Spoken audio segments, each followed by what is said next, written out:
Lifeboat Live, we have 4 simple rules. Number 1, we don't discuss politics, ever. Number 2, this is not a religious channel, and while you might hear people say, God bless you, or I'm going to pray for you, or I wouldn't have gotten through this without my faith, that's fine.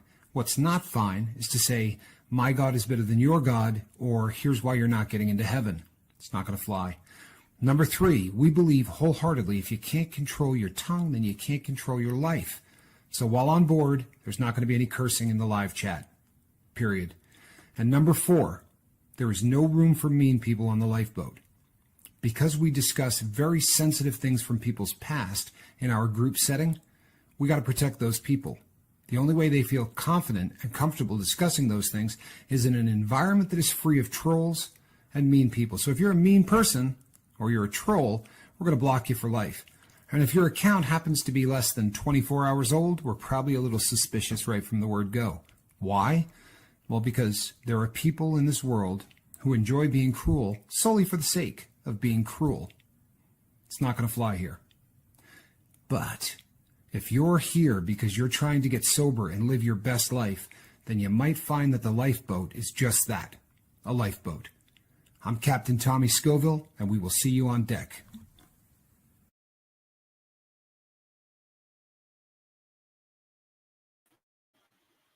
Good morning, everybody. This is the Lifeboat. I'm Tommy. Hope you're having a great morning. Let's see. Charlie, good to see you, my friend. The Hopetographer, glad you're here. Dennis. V, it's getting up every morning, V. I'm so impressed. I cannot begin to tell you. Really, I mean that from the bottom of my heart. Buddha, good to see you, bud. From Massachusetts. AKA Heather Joy, I hope you're feeling better. Been praying for you. I really hope you're feeling better. And we've got M. Hunt and his lovely daughter. Awesome. And Rick, good to see you, bud. Really, really good to see you. I know that there was a comment from you the other day that said, you know, you feel like you miss these all the time, or you're always a little late or something along those lines. So it's good to see you this morning, man. Really good to see you. So today is April Fool's Day, people, and I don't know what that means. I mean, honestly, does it make you a little nervous in this country? I'm afraid something stupid's going to happen. Oh, you like that, M. Hunt? You know, I forgot until the last second, right before I went up. So I was last night. Man, I was up late, people. I was up so late last night. At about 9 o'clock, I got a phone call from a person that I used to do an awful lot of stuff with, and they are super interested in the cause. You know, trying to do something about the fent coming across the border, and he caught, just sort of luck of the draw thing. He caught one of the shows that I did over on Rumble. And the incredible thing is, like, the last time I worked for this guy, my name wasn't Tommy Scoville, right? So this is the fact that he found me at all and was enough to recognize me is pretty crazy. But he said, you know, I've been putting something together, and you know, I think that it's probably right in line with what you're doing. And so we started talking, and I probably was on the phone with him for like 2 hours. He's really, really an intelligent guy. He's far smarter than I am, and just sort of good at everything. He's one of those guys that he's got computers down to a science, and he's done a lot of marketing. We used to do, we did the infomercial stuff together back in the day. So it looks like we're going to be working together. But this backdrop was because he said, could you send me over like a 30-second or a 90-second spot? And he just wanted to show me what he could do with a computer, putting some stuff around it. And so I filmed a couple of spots with my Phoenix address, my Tucson address in the back. And he reached right back out. He's like, I need something darker, you know, to do what I want to do. Full of hope. Glad you're here this morning. Who is this?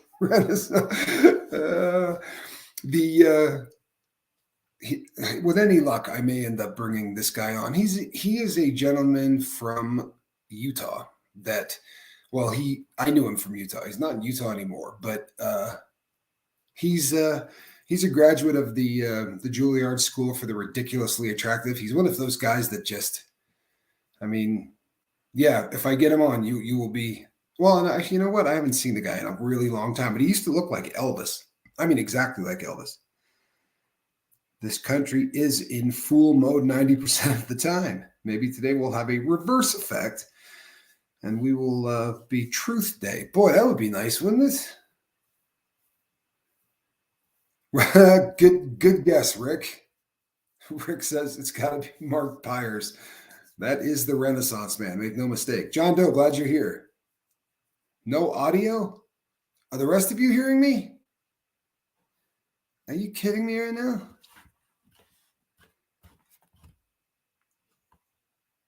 No one's hearing me. Can I get a 5x5?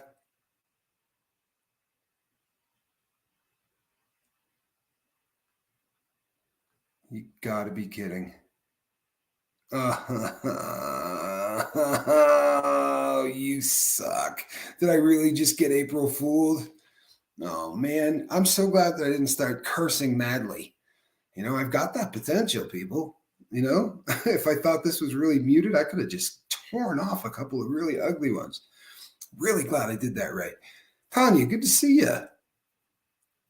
People, I've been I spend a lot less time in the comment section. We don't really spend a whole lot of back and forth time. So I thought, I was up late last night, and I'll be honest, I usually have like 5 thumbnails and a couple of shows at least in the hopper, waiting to go. And yeah, you're right, John. It did. You got me. I know, right? It's not even. It's not even. What is it? Like 4:10, 5:10, and I'm already getting hammered. It's gonna be. I'm gonna get picked on all day. I could see it coming. I honestly can see it coming. But yeah, so I usually got a few shows ready to roll, and I was going through and I was getting ready to pick something out for this morning, and I was like, maybe I'll just talk to the crew. It's not going to be as much fun for the people that go to watch this afterwards. It's going to be a little confusing for them, but maybe they should have been here.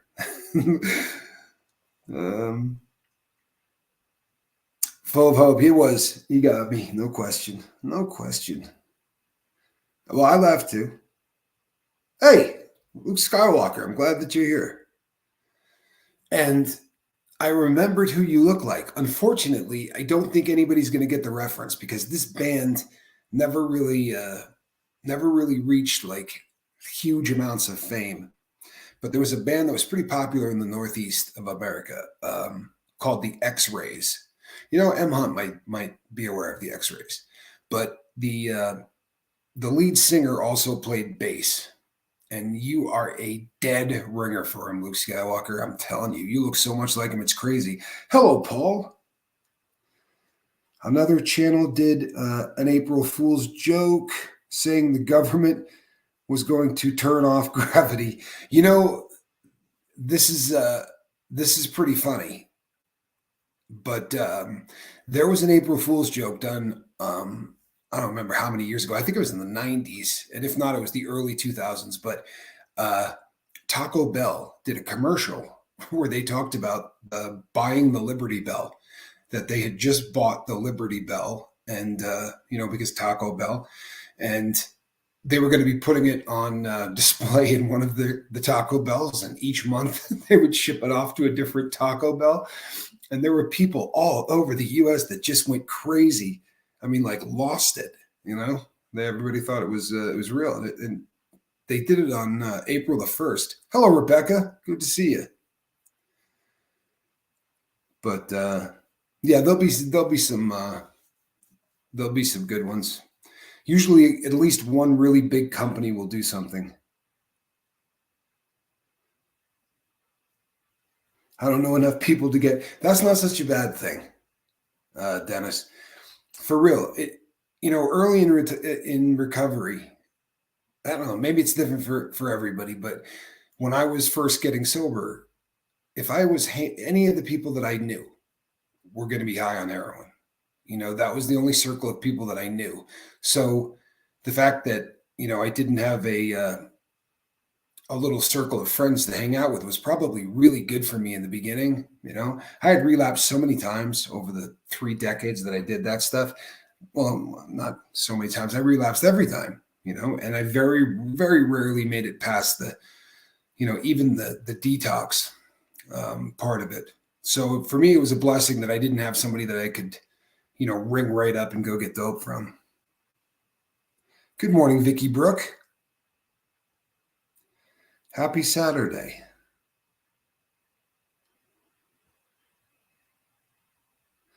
Read some more of my Bible. I've said this before, Paul. I don't think anybody on their deathbed ever said, I wish I read the Bible less, or reading in general. I don't think anybody, when they're looking back on their life, I don't think, or, trying to see how they lived. I don't think too many people say, yeah, I wish I had read less. Reading is a great thing. After the diagnosis, which I believe was 2014. If not, it was 2015. But it was after so I had a bit of an episode having to do with smells that weren't there. Which was the reason that I went in and started to get scans and stuff like that. But after the diagnosis, there was the guy, and there was a doctor and I don't know what you call him. He's not an MD, maybe a psychologist, but it was somebody that was supposed to be there in case I really freaked out when I got the diagnosis or whatever. And said he had a checklist of things that he wanted to go over with me, and how to slow the process down, because he said it could come on in 7 years, it could come on in 17 years, and it really just depends on how you live. And the first thing he said was, you got to stop watching any television. No television, no movies, nothing like that. He said that's just, it's going to eat your brain and you can't really afford that. And he started talking about reading, and I was doing a ton of reading then anyway. I mean, I had a lot of time on my hands, right? So I was doing a lot of reading, mostly about this subject. Story time with Uncle Bill. Good to see you, Uncle Bill. I hope you're having a good morning, my friend. I really do. Yeah. But and I have not watched a television show since then. True story.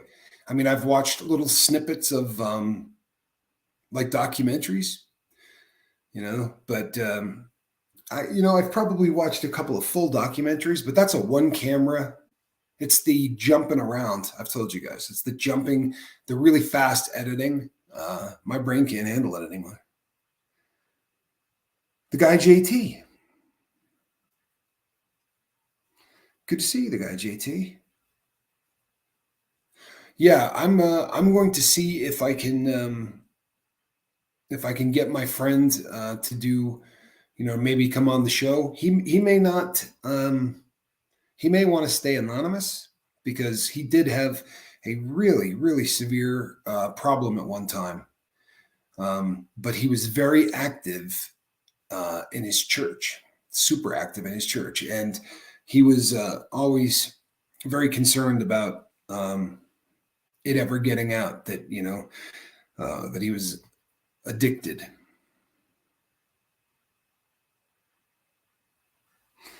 Filmed a 10-foot alligator and caught a 5-foot gator smoke. Wow.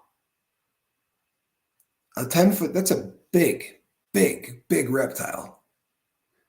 Or is it, they're reptiles, right? I know they're herbivores too, but they're reptiles, I think.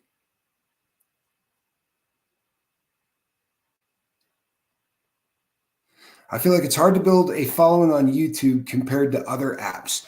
What you do then is try to use all of them for the same goal. So if it seems like it's a whole lot easier to start building a following on Instagram, and that was what I found when I first got out of prison, I started to do stuff on Instagram, and I just bought like a $9 app. It was like $9 a year back then or something, called Mojo, and takes a couple of days of playing with it to get any good. And I got to the point where I was making pretty cool posts, and it blew up really quickly. I agree with you. I think that this is a very difficult app to build on, because none of us understand the damn thing about the algorithm. We don't. It's so confusing, and they change it often. But I'll tell you something. If you ever find yourself on this type of video sharing, I don't know what the hell you call this, but if you find yourself on something other than YouTube and they don't have an algorithm, it will freak you out. It really will, because what you put for the title of your video or your live feed is actually going to bring people in that are looking for that. And there's nobody passing judgment that what you're doing is good or bad, and we're not going to push this, or we're not going to push that. And if you put out some decent content, then you'll get some people to look at it. And this is the tube is really kind of different. And you know what? I was blessed. I got a really, really good head start. From because I'm Johnny's brother. That didn't hurt.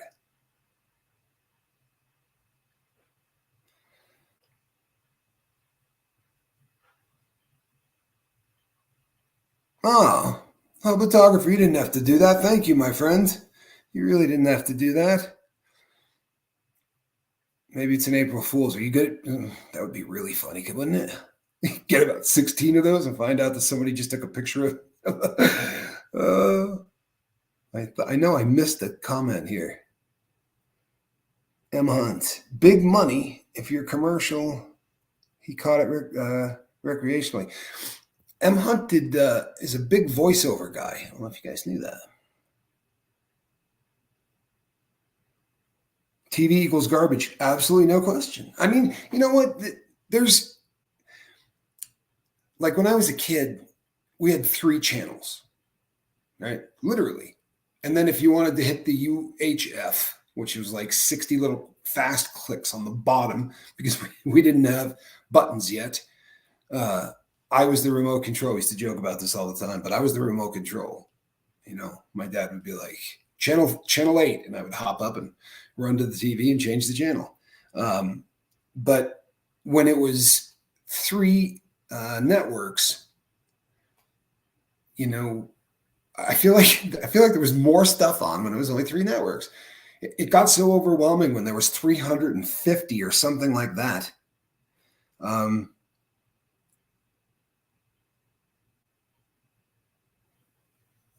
Photographer, thank you, man. And I'm glad you're in a good place. I really am.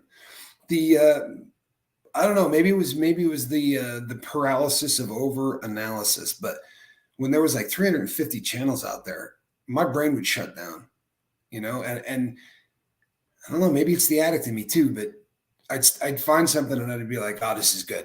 This is what I want to watch. And then I'd be afraid that I'm missing something on one of the other channels. And then they came out with the thing where you could sort of do the picture in picture. So you could be flipping through the channels while you were watching TV. And I remember my first wife saying, if you do that one more time, I'm taking the remote control and I'm going to throw it somewhere. I remember back in the 70s, we had a VCR. It was huge. The first VCR I ever saw, I was 6. And my uncle actually brought it to our house. He was on a vacation. And it was absolutely huge. It was just ridiculous, the size of it.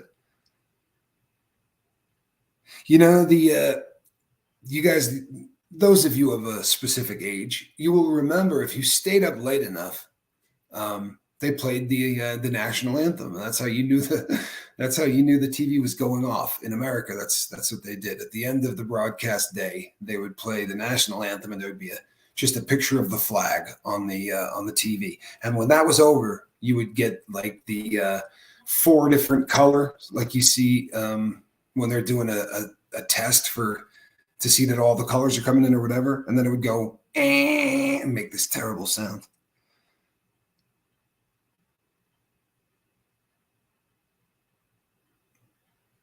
Yeah, Buddha. You know what?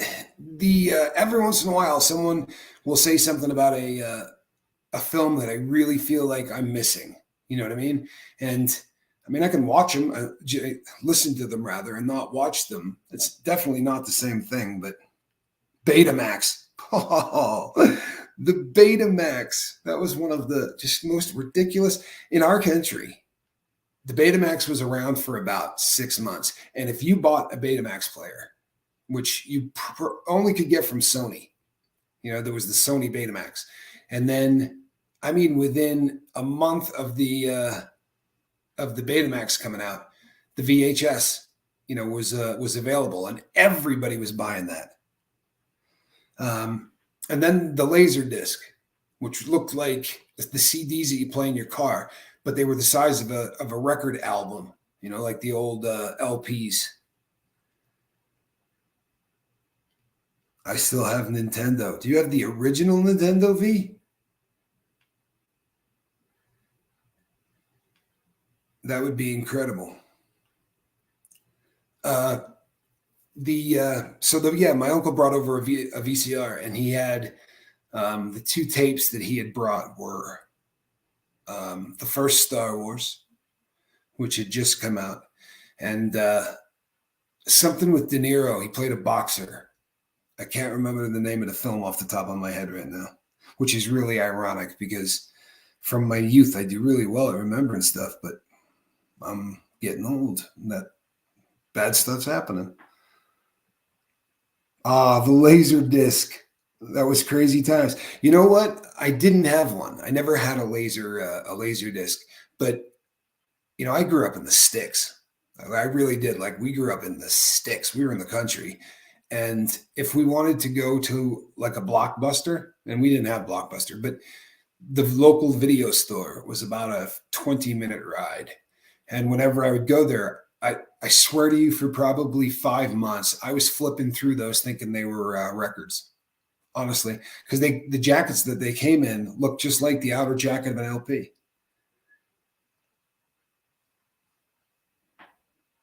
So anytime I got to do this because anytime we do the trip down memory lane thing, just in case my daughter watches this because she really really likes to give me crap about this, but let me tell you how small the town that I grew up in was and how small that area of the country was at that time. So if the first girl that I ever really had a crush on, her name was Stephanie, and we were in the same class, and there were 9 people in the class. Right, so it's not a big not a big place, but she gave me her phone number, and all I had to do was go home and dial 3375. I didn't have to dial anything else. 3375 would ring her phone. I have my vinyls too. Raging Bull. Thank you, Heather. That was absolutely what it is. And I'll tell you something. I remember the day like it was yesterday because it was traumatic. The language in that is so unbelievable. It's just foul and it's super sexual. Like he says some really foul stuff in that film. And yours was 6270. Mine was 6720. Swear to you. That's funny. But so I'm sitting in the living room with my mom and hearing De Niro say some really foul stuff. And I remember being so uncomfortable. I just did not want to be with my mom. I actually got up and left, went outside and played lacrosse with Johnny.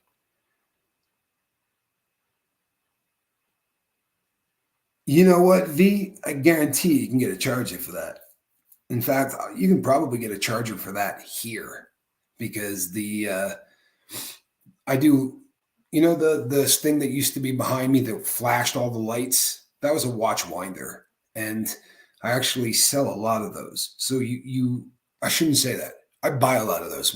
We haven't sold a lot of them, unfortunately, but so I've got a million plugs, jacks of every size.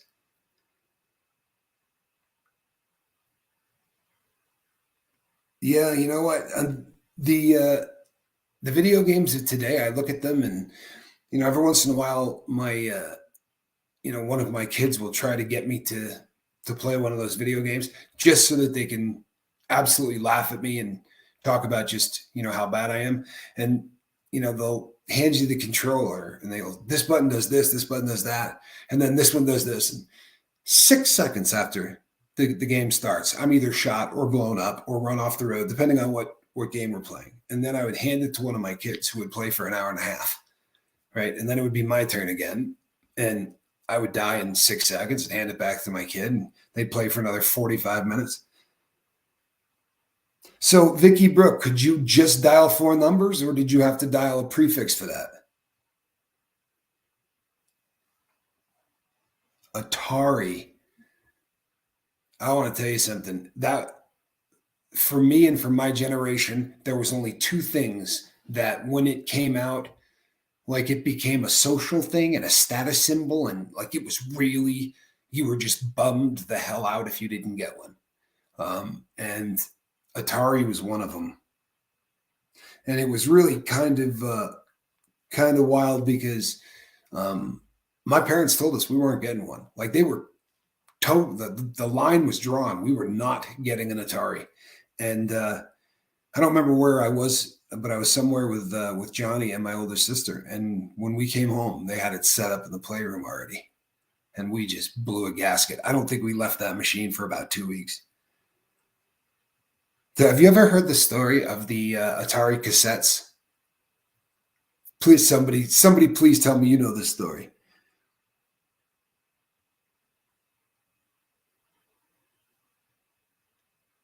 She gave me instructions on purpose. Bad instructions. That's actually really funny.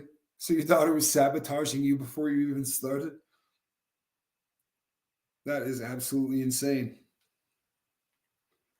So the legend is that there is a place where they dumped all of those Atari cartridges because they went from using that technology to going to 16-bit whatever, like it looked like a laser disc. And the first one that came out was by Philips Magnavox, and it was like the difference between the technology that was Atari and Nintendo and all those, and the first laser one that came out was just unbelievable, absolutely unbelievable. So all of those games that were on the shelves, they were done. Like nobody was ever going to buy another one of those. The technology was just all worn out, and there were so many of those games that somewhere, and I can't remember, it's either it's one of the states in the U.S., but they said that there is a landfill that's like 60 or 70 feet deep, and it's just Atari cartridges. For real, like they went and dumped their entire load of crap there. E.T. Extra copies of E.T. You know what? I remember watching that film, and it didn't do for me what it did for everybody else. When I was a kid, I think the screaming, watching Drew Barrymore scream was just a bummer for me. Video games were definitely my first addiction. Very interesting, Buddha. Very interesting. Yeah. That's especially the games today. We've talked about it a lot on the channel before, but that's what South Korea has listed as the #1 health problem in their country, which is just insane. But it's video game and social media addiction. True story. Oh, and you know what? I didn't do a video on it here, but I did one over on Rumble on Mayorkas, the czar that is supposed to be protecting the U.S. And he had like a 3-day hearing up on the Hill, and they were rough on him. They brought a lot of statistics. It sounded like some of the shows we do where they were talking about how many people, how much fence coming across the border and all of that stuff. And on the final day, he said out loud that the biggest threat to this country is fentanyl. That's a big deal, people. It really is. And that is people like you writing letters, sending emails for real. They know that now that there's a lot of us that are really pissed off. My body decided to pull an April Fool's. Oh, you see something here. Hey, hello, Scoob. Good to see you.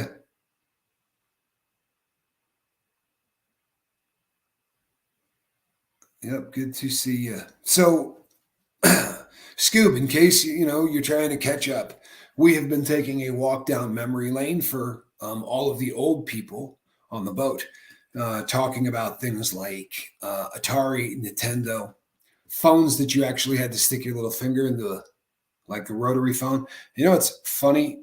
So when I got out of the feds and started to resume my life, I was spending a lot of time, FaceTiming and talking to Cedar, and I said something about a phone booth, and my daughter said, "Yeah, I've only seen those in movies."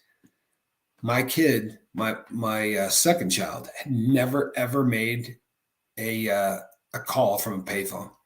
That to me is amazing. That to me is amazing.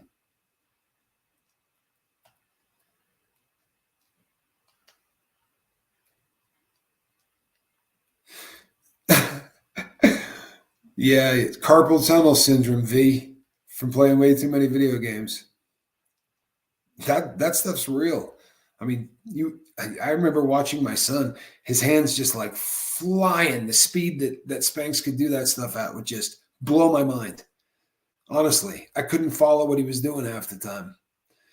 And he and I did actually play one video game together a lot. It was a driving game. We used to play it together a lot.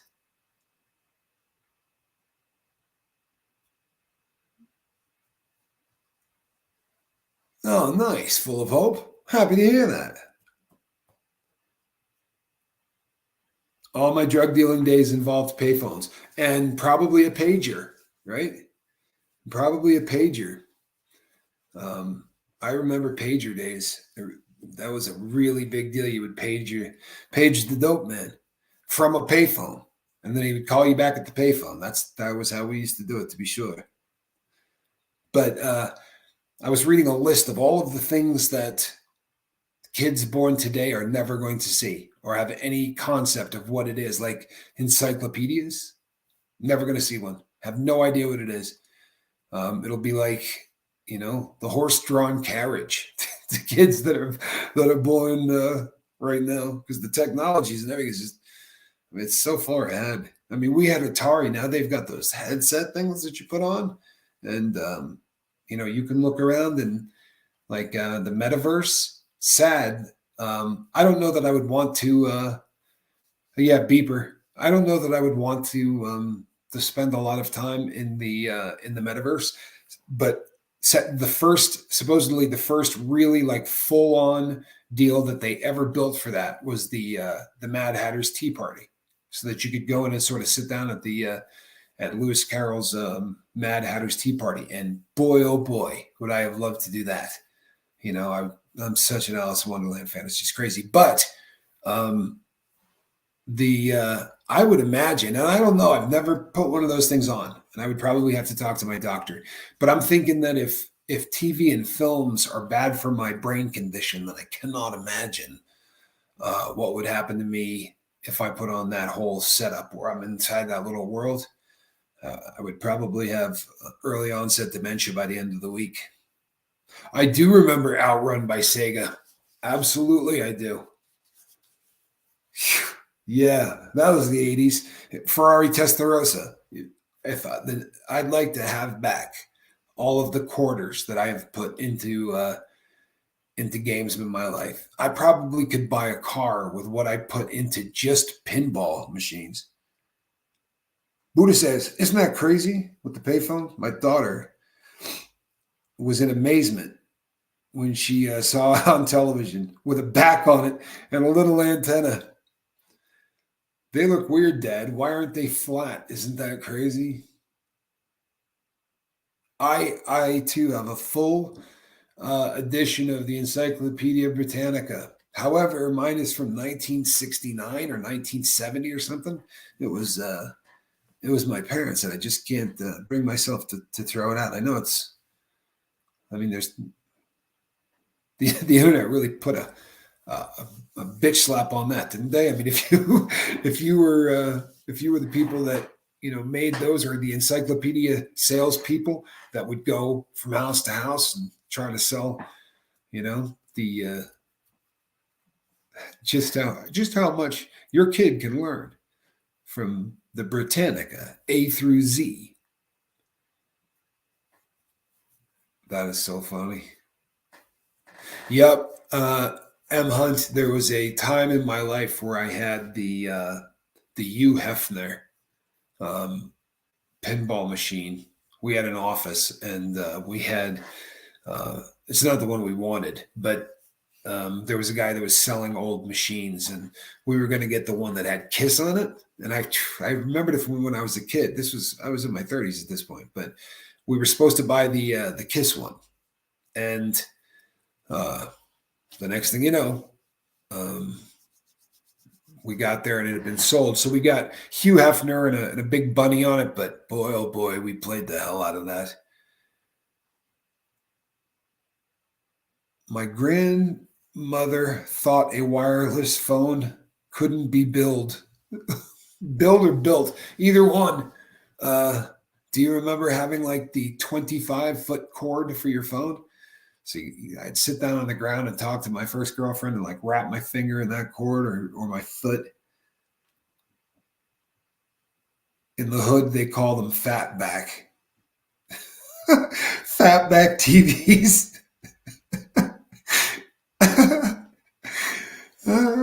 That is so funny. Good to have. We'll take a shout out of Chicago. They call them fatback TVs. I am going to use that for the rest of my life. Jennifer, that's awesome. I love that. It's exactly what they are. And if we're going down that part of memory lane, do you remember, like, everyone knew somebody that had one of those really ridiculous ones that was completely encased in wood? You know what I mean? Like, it weighed a metric ton. My grandparents had one of those. It was the biggest TV I had ever seen in my life at that point. I bet it was close to 30 inches or something. And that was when that just, didn't happen.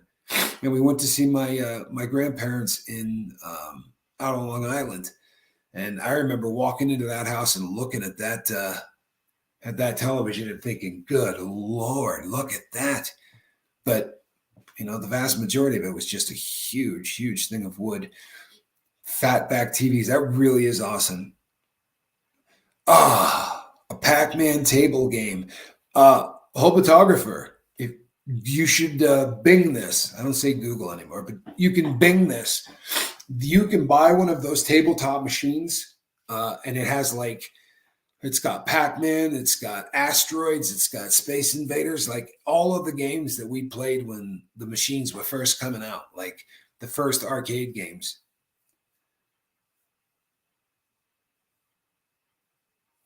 A Sony Trinitron? Shut up. Awesome.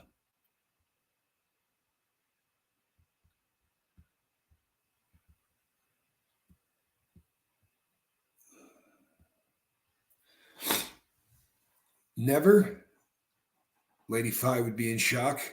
I think Lady Fiona is sleeping in this morning. I didn't hear from her. Asteroids. Full of Hope. You remember Asteroids? Dun, dun, dun, dun, dun, dun, dun, dun, dun, dun. No, man, that was great. Remember, if you were about to get absolutely smashed in your little triangle ship, you had 3 different times that you could hit a button and it would just make you appear somewhere else on the screen. In all of the time I played that game, that never worked. Every time I hit that button, I always reappeared in a split second in front of an asteroid that was going to hit me. Defender on Atari. Johnny, I think, probably has the highest score in history. Like, I'm not even being funny. I think he probably had the highest score in history. You could cruise right along the cities, right? Well, you could also drop below the city. And, like if you were panicked, you could duck down there for a while. So Johnny left it on for like 3 weeks, and he would just play it almost around the clock. And, when it was time to go to sleep or whatever, he would just park the thing underneath the city, turn the TV off, leave the Atari on, then get up in the morning.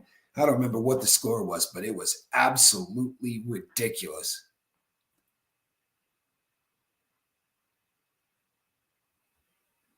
It's getting stormy outside here. Oh, well, that wouldn't suck, would it? Staying inside all day? Get the cushions off the couch?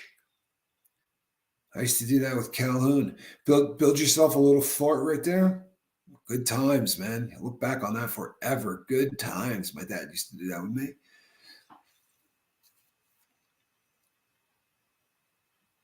Legos are great.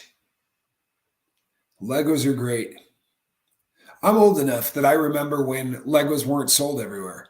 Like that, there really were not a lot of stores that carried them. Oh yeah, I remember Duck Hunt. Sit there with that little gun and blast on him. Full of hope. I had a I had a friend whose last name was the same as a razor company, and they were pretty well off. Pretty well off family. They were, if they were middle class, they were right at the top of middle class. And I remember the first time I went to this cat's house, like I was pretty much beyond, like I was already getting high, but he had a room in his house, and his father had come from Europe, and they had done some kind of deal with the company, but they had a room that was bigger than my office, and it was just like they had a Lego city with a train that went around the outside of it that was Lego, and you could throw lights and lights would come on in high-rise buildings. Like they had the sickest Lego setup you've ever seen. And this had to be like 1983, something like that. And it's funny how fast somebody that is too old to play with Legos will just, like, there were 3 or 4 of us that were spending the night at his house, and we were in it. Good God, look at this.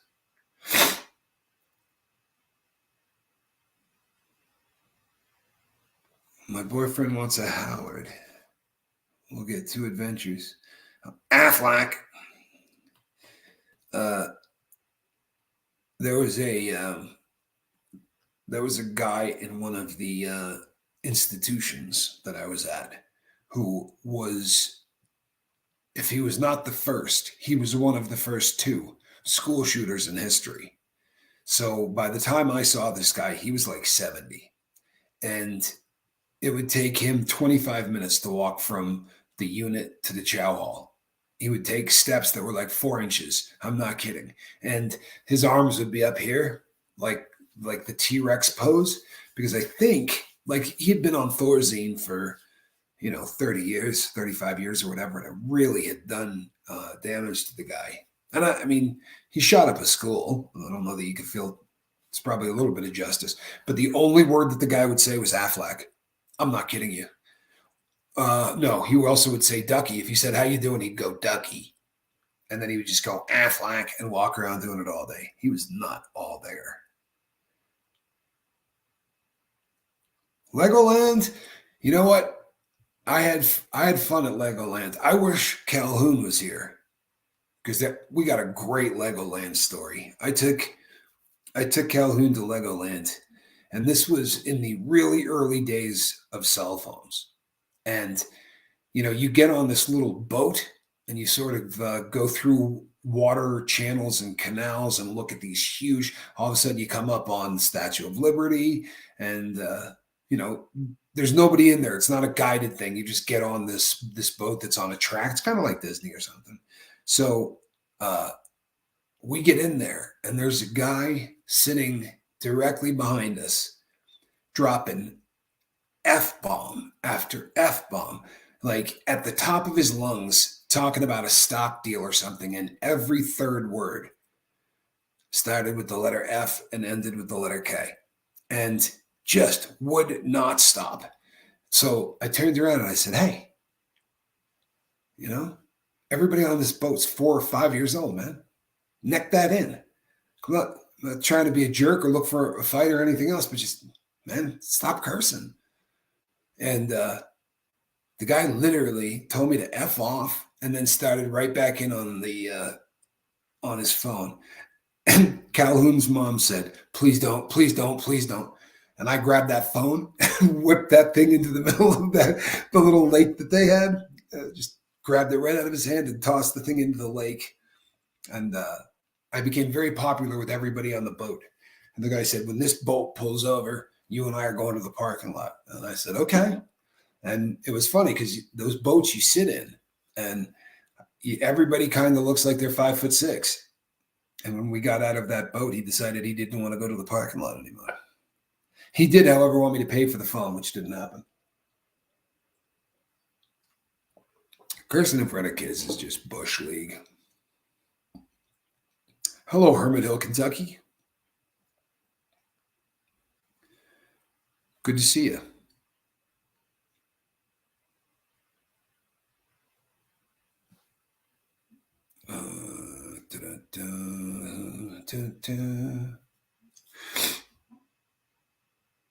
The banana splits freaked you out as a kid. Do you know what used to freak me out really big time when I was really young?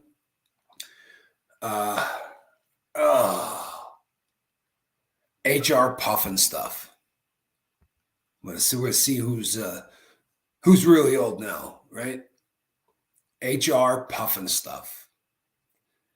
It was one of you look back on it now, if you can catch shows of HR puffin stuff, it was made in the 60s by a bunch of people that were doing a ton of acid. Like that's how they dressed. They looked like they had just come from Woodstock, and there was a magic flute. But years later, that magic flute was auctioned off on the internet. And I had no idea that this was being auctioned off.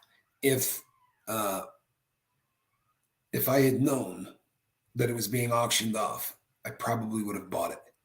For real. They didn't want it sold for like $8,000 or something. And that would have been, that show scared the crap out of me when I was a really little kid. But by the time I was about 10 or 11, I started to really groove to it. Teddy Ruxpin. You know what? I was talking to somebody the other day. Do you realize the Teddy Ruxpin that they could make today?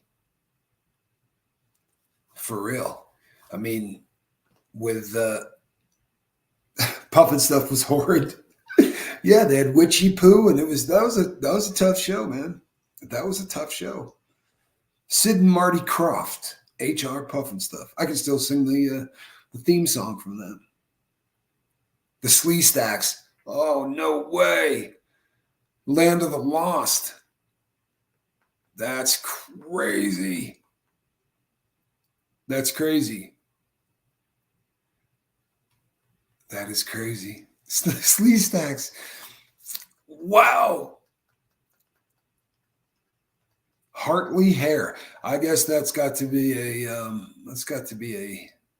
other side of the pond thing. There's a new Optimus Prime that transforms himself. Why am I not surprised by that? Why am I not surprised by that?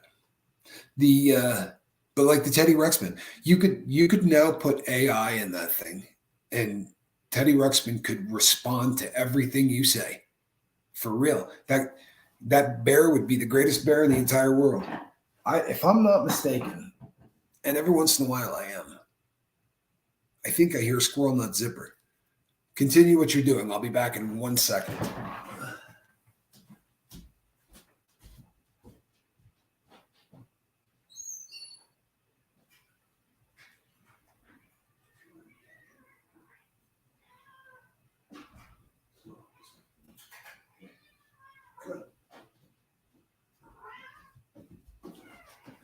It's the cat trumpet. What? Come here. Come here, squirrel. You hear that? Everybody talks about how quiet and docile this cat is. Come here. This cat never stops talking all day. Come here. Squirrel Nut. Yes, a good girl. Yes, a good kitty. Apparently, she's angry at me. You know what? I left her in the garage for about 45 minutes. Um,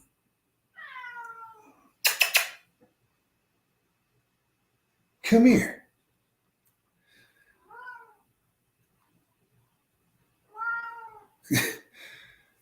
Yeah, now you'll hear squirrel for the rest of the time that we're on here. Um, Miss V says, speaking of, I used to watch all the Scooby cartoons. So my freshman year in college, yeah, I know, squirrel. Yeah, she's really put upon. She's the most spoiled cat in America. Uh, Come here. Uh, so my freshman year in college, the guy that I lived with in the dorm was dating a girl on campus who whose grandfather was Barbera from Hanna-Barbera. So that was the girl's last name, and he came back and he's like, she's related to the people that made the Scooby stuff. And I go, you know what? I'm like, anybody could say that. If they had the same last name, I'd say that. You know what I mean? And he's like, you got to see this dorm room. And she had like every single thing in that dorm room was either, they did a bunch of cartoons. So there was a bunch of different characters, but it was insane. She had a 6 foot tall Scooby, which if I could do it all over again, boy, I probably would have swiped it because that was the coolest thing ever. It was a life-size Scooby, and Scooby was great. You know what? Who just said that? Full of hope. I didn't like Scrappy. Almost everybody who is of our age thought that it kind of went to hell when they brought on Scrappy Doo.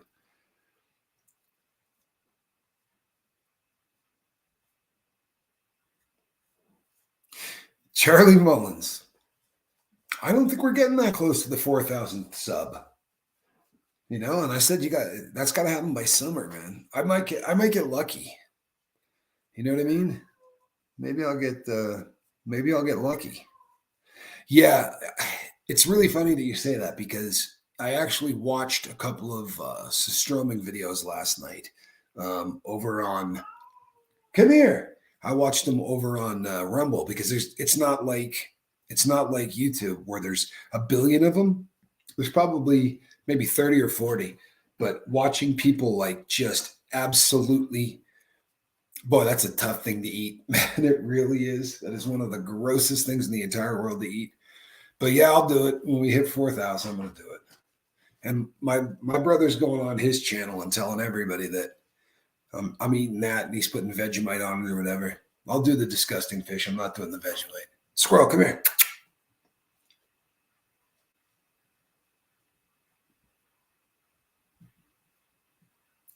Scooby taught us that the red monsters are humans.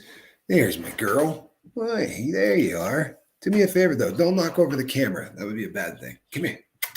In the basket? Come on. Not having it. She's chewing on cords. I'm not even kidding you. Hey, knock that off. Squirrel, please don't do that. If I have to buy another cable because you just chewed on one, I'm going to be very, very salty. Come here. Get in this. He's a good kitty. Come here. Come on. Cats are so funny. You know what? I could have pretended to do some systroming. You know what? Have you seen my systroming video? I don't think anybody could pretend to eat that. I mean, you put that stuff in your mouth and you're going to go like you do. The gag reflex kicks in on that stuff like nothing I have ever seen. Yeah, I don't know if you watched that whole video. It was so difficult to keep that down. In fact, I think I only kept it down once, right? I tried like 4 or 5 times. Hunt, I don't blame you. I don't blame you. You know whose favorite video that is, though, for real, is Lady Crispin.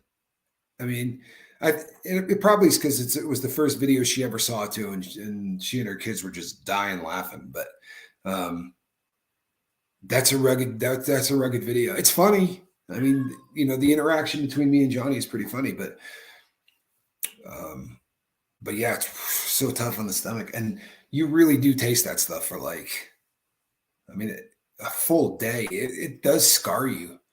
When you breathe out of your nose, you can smell it for days on end.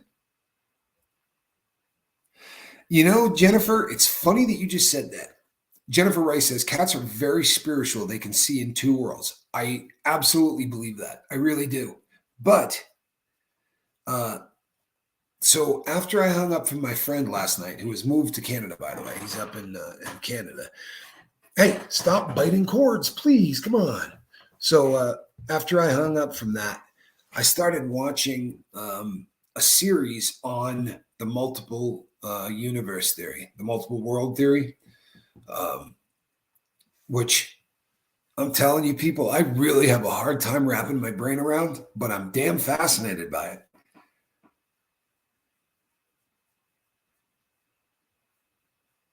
Sorry, I was trying to read something.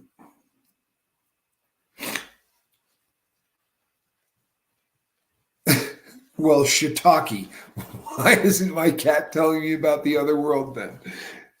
Maybe your cat's not. Are you giving your cat treats? Come here. Oh, come here. Let's chill out. She is in hyper mode. He's a good kitty. AKA Heather Joy says, my cat sees the other side. Squirrel primarily sees treats and birds. Like the kitty sees birds and just goes completely haywire. I knew she was going to knock that off. She just can't help herself. Graham loves all the stank fish videos and demands a new one. Will you tell her one's on the way? And she'll be coming soon.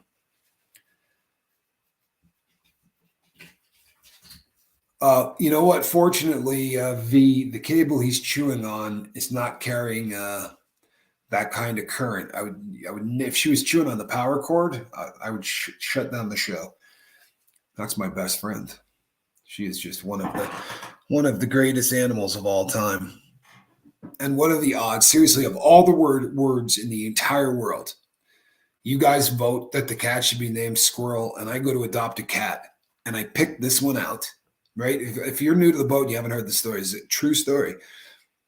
I went and picked out the cat. Well, she picked out me, but there were two other cats in the room. There was only 3 up for adoption that had already had the surgery. So I started to look at him, and this one just bonded like instantly.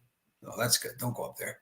And so I walked out and said, I want to adopt the one in the center cage. And the woman said to me, well, it doesn't work like that. What's the cat's name? I said, well, I don't know the cat's name. How would I know the cat's name? And she said, there's a little card on the top of the cage. So I went back, and I was with 2 friends. And I went back and picked it up, and I walked out and said, check this crap out. I'm like, that cat's name is Squirrel. And they're like, you're lying. I'm like, no, I swear to you. And I have her adoption papers, and it says Squirrel on it. And the woman's like, don't worry about it. You can change the name. I'm like, oh, no, I can't.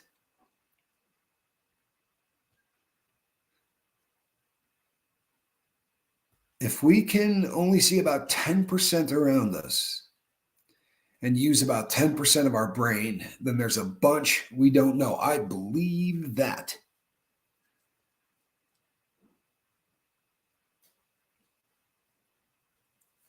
Yeah, I really am a cat guy. I mean, I do not dislike dogs or anything like that, but I am really, really a cat person. I just have been for a long time. The multiverse is a quantum entanglement theory. Correct. And I listened to, I don't know, 3 hours of that last night. I should have been asleep. My feelings were still hurt by one of those people who said something that really bummed me out. What do you want, squirrel?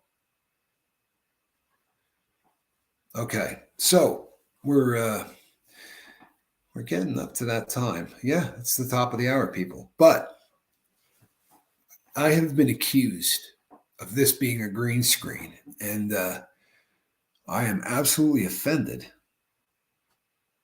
the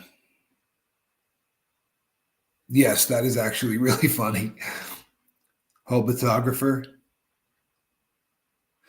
My mom and dad have 6 2-week-old kittens at their house. Oh wow. Oh wow, your daughter's gonna go pick out 2 cats. That is literally the coolest thing I've ever heard. That is gonna be awesome, man. If you don't take photos of that, M Hunt, I will be really, really bummed out. Squirrel, you gonna get in the basket for the end of this thing? It's your job. You lazy animal. Yeah, that is the coolest thing in the world, watching a kid pick out a cat. Man, that's cool. You will, V, I guarantee it, you will. Thank you. I appreciate that. All right, folks. You want to get up here for the camera? Come here.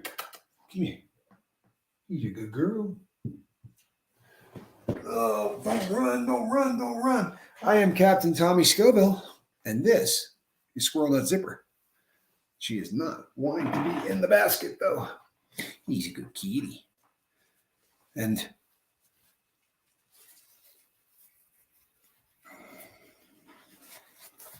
all right, that's all, folks. Tell him, Squirrel. All right, you can walk on the keyboard now. Come on. She is just rubbing her head up against the tripod. He's a good girl. He's a good girl. Are you purring? Now she's going to get in the basket. Hold on, we might be able to pull this off.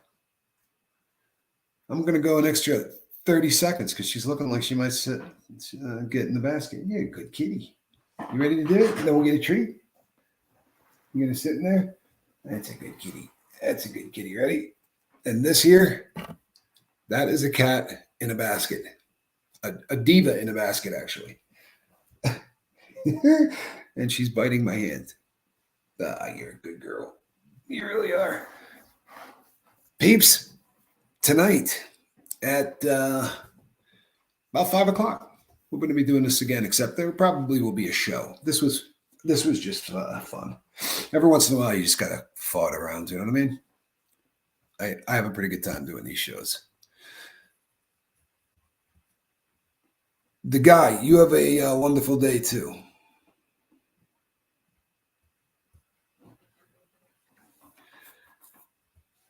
All right. And that's the news, and I am out of here. Happy April Fool's Day, fam.